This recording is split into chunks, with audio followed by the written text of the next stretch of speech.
जब हरी माया से आंख मिलाओगे ना, इतने में तो तुम्हारा होश उड़ा देंगे। जब कोई भोग दृष्टि से किसी माता बहन को देखता है तो मदिरा में उतना नशा नहीं, इतना उसकी बुद्धि भ्रष्ट हो जाती इस दृष्टि मात्र से। इसलिए गोस्वामी तुलसीदास जी ने कहा है, जो चाहे आपन कल्याणा, सुजस सुमत शुभगति शुभ नाना, शुभ पर नार लीलार गोसाई, तजौ चौथ के चंद्र की नाई। जैसे चौथ के चंद्रमा को देखने से कलंक लगता है, ऐसे ही किसी भी माता बहन की तरफ काम दृष्टि से देखोगे मरोगे, मरोगे, वरना परमार्थ से भ्रष्ट हो जाओगे, होश में हो जाए।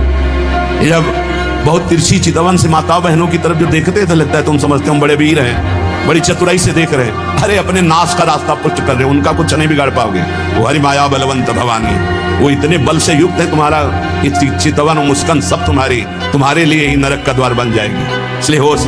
अरे आए हो अपना काम बनाने की, काम बिगाड़ने आए हो? जहां काम बन रहा है वही काम बिगाड़ने आए हो तो तुम्हें विश्व में कांट और मिलेगी।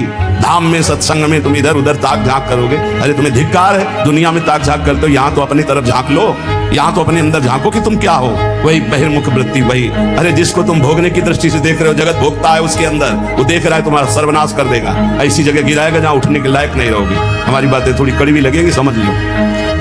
हमसे हजारों गलतियां हुई, हजारों गलतियां हो सकती है, लेकिन कहाँ हुई ये तो ध्यान रखो। धाम में हो, यहाँ तो थोड़ा दिमाग सही कर लो। कह रहे हैं उन्मत्तमेव कुरुते योषित दृष्टैव। जब हरी माया से आंख मिलाओगे ना, इतने में तो तुम्हारा होश उड़ा देंगे। देख लो इनकी। कह रहे उन्मत्तमेव कुरुते योषित दृष्टैव, भगवान कह रहे मत देखो उधर। नहीं कहते हम बड़े सूरवीर, हम देख रहे हैं, उनके पास बाण क्या है, जा देखो। अब जाओ, बैठोगे ध्यान में, वही मुस्कुराहट आएगी। बहुत सावधान। शास्त्रवेत्ता जो महापुरुष कहते हैं, तो क्या श्रीपाद ने देखा है क्या? संत जन जो कहते हैं, अभी अब प्रक्रिया नहीं पता है, मन को जोड़ दिया तो जैसा तुम्हारे मन में चल रहा है वैसी पूरी अपने मन की बात कहते हुए वैसे बता देंगे। उन्मत्त में वो कुर्ते योषित दृष्टियैव दुष्ट मदिरेव। ये और कोई नहीं है, वही मोहिनी ठाकुर है जिसके तुम दास बनने निकले हो। बड़े प्रवीण बनते हो, वो कहते हैं संभाल के रखो दृष्टि। कैसे संभालो? बोले यो माम पश्यति सर्वत्र सर्वम च मयि पश्यति तस्याहम न प्रणश्यामि सच में न प्रणश्यति। ऐ मेरे साधक, ऐ मेरे दास, मेरे स्वरूप को देखो। एक भी देवता मोहिनी ठाकुर से मोहित नहीं हुआ था, क्योंकि पता था मेरा ठाकुर है। जब किसी माई दाई बहन को देखो तो उसके चरणों की तरफ देखो। गोरे गोरे चरणारविंद मेरी प्रियाजू के, मेरी प्रियाजू की सखियों के बलिहारी है प्रभु। और अगर तुम सूरवीर बन के आंख में आंख मिलाए तो कह रहे उन्मत्त में वो कुर्ते योषित दृष्टैव दुष्ट मदिरेव। आपकी बात क्या है? हम एक महात्मा की बात बता रहे हैं। इतना भजन कर रहे थे कि शरीर की शुद्धि नहीं थी, पूरे शरीर में दीमक लग गई थी। शरीर है ये दिखाई नहीं दे रहा था, केवल आंखें बीच बीच में खोल लेते थे तो दीमक झड़ जाती थी। च्यवन ऋषि, उनका नाम च्यवन ऋषि था। बहुत समय हो गया, प्रसंग नहीं पड़े। तो एक राजा की राजकुमारी अपनी सखियों के साथ उधर से निकली। तेजोमयी आंखें ऐसे ज्योतिर्मयी चमक रही थी। उनका बहुत चमकती हुई क्या है ये? ऊपर से सब दीमक लगी हुई थी। तो ऐसे काटा टाइप लिया ऐसे दिन का, और ऐसे ऐसे मारा, तुमसे रक्त निकलने लगा। अब वो तो कांप गए कि रक्त कैसे निकला।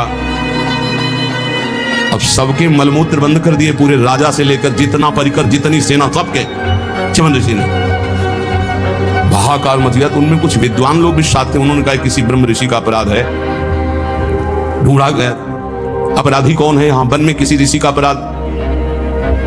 तब राजकुमारी ने कहा कि अगर कोई ऐसी बात है तो मेरे द्वारा अपराध शायद बना है। एक दीमक का पिंड जैसा था, उससे दो ज्योति जगमगा रही थी, और हमने उसमें तो उससे रक्त सारे। बोले च्यवन ऋषि का ये पूरा क्षेत्र है, कहीं ऐसा तो नहीं किया च्यवन ऋषि को तुमने? चलो आगे गाय और ब्राह्मण करके च्यवन ऋषि से बनना। महाराज सबकी लघुशंका सोच खोल दो, बंद कर दिए सब। आप कितनी देर भाई? 6 घंटे 8 घंटे में सबके। महाराज शर्त कैसे खुलेगी आप बस बताओ। शर्त सुकन्या, राजकुमारी का नाम सुकन्या, सुकन्या दे दो। राजकुमारी से कहा अब राजकुमारी ना कैसे? अपराध तुमने किया ऋषि की सेवा में, तुम्हें उन्मत्तमेव कुरुते योषित दृष्टैव दुष्ट मदिरैव। जाओ सबके लघुशंका सोच खुल जाए, जाओ अब सब यहाँ से। वो तपस्या के द्वारा महल वैभव और अपना स्वरूप प्रकाशित किया। देवराज इंद्र के पास भी गए। तपस्या का प्रयोग कहाँ होने लगा, कहाँ गया तपस्या का, माया। ऐसे ही महाराज हमारे पड़ोसी सौभरी जी महाराज, सिवार लग गई थी शरीर में और यमुना जी में समा गए। मछली को देखा खेलते हुए, मैथुन करते हुए, देख लो मोबाइल देखने वालों। जब मैथुन मछली का देखा तो महाराज को लगा कि है कोई सुख।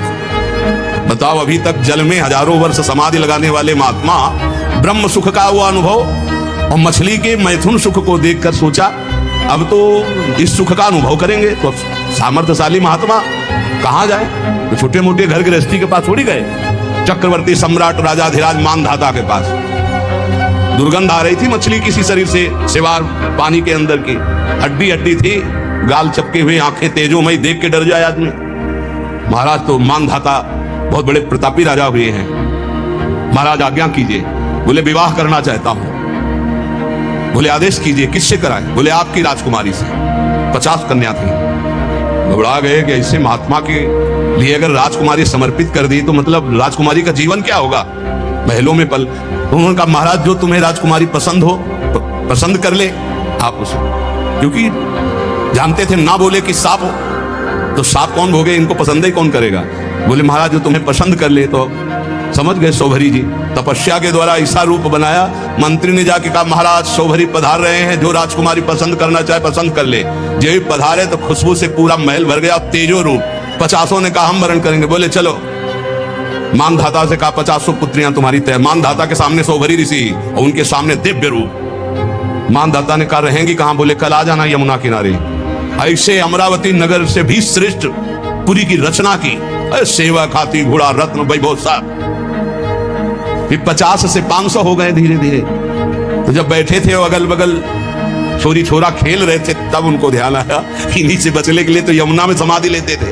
तब उन्होंने एक श्लोक गायन किया, संगम त्यजेत मिथुन व्रतिनाम मुमुक्षु सर्वात्मना न विसजेत बहिरेन्द्रियाणि एकश्चरण रहश्चित्त मनंत ईसे युंजीत तद व्रतिषु साधिषु चेत प्रसंगः। ऐ मोक्ष धर्मावलंबी साधु, कभी किसी जीव को मैथुन करते हुए मत देख लेना ना, जिसे हमारी दुर्गति हुई तुम्हारी पक्की हो जाएगी। मोबाइल वाले, क्योंकि ऐसे थोड़े जल्दी सहसा दृष्टि नहीं जाएगी, पर मोबाइल में एकांत में चली जाएगी, चिटकनी बंद।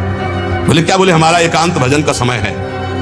अब सर्च करके जो देख रहे हैं तो वो तुम्हारा सर्वनाश कर देगा। मछली की क्रीड़ा से मेरी ये दुर्गति हो गई। बोले तुम्हारी क्या होगी? इसलिए संगम त्यजेत मिथुनम व्रतिनाम मुमुक्षु, जो मैथुन धर्म से युक्त प्राणी, इनका संग त्याग दो, इनका दृश्य मत देखो, इनका संभाषण मत सुनो। सर्वात्मना न विसजेत बहिरेन्द्रियाणि, इंद्रियों को खुला छूट मत दे दो, अंतर्मुख रखो, एकस अकेले रहो। चित्त मनंत से, चित्त को ईश्वर में सदैव लगाओ। अकेले का मतलब आंतरिक वृत्ति से। गुफा में भी प्रपंची बहुत समाज में ही रहता है, और प्रपंच में रहता हुआ साधक भी अकेला रहता है। सदैव चित्त को अपने इष्ट में लगाते रहो, किसी का संग न करो, और संग करो तो किनका? तद व्रतेषु, जो भगवत व्रत धारण करने वाले साधु जन हैं, भक्त जन हैं, उनके बीच में रहो। ये बाढ़ है, इस बाढ़ के अंदर बच जाओगे। साधु समाज की बाढ़ में बहुत बचत होती है। अगर हम गिरने जा रहे हैं तो दूसरा हमें थाम लेगा। इसलिए कह रहे हैं उन्मत्तमेव कुरुते योषि दृष्ट्वैव दुष्ट मदिरेव। दृष्टि मिलाना बंद कर दो, दृष्टियैव दुष्ट मदिरेव। बस गए, पाताल का रास्ता पक्का।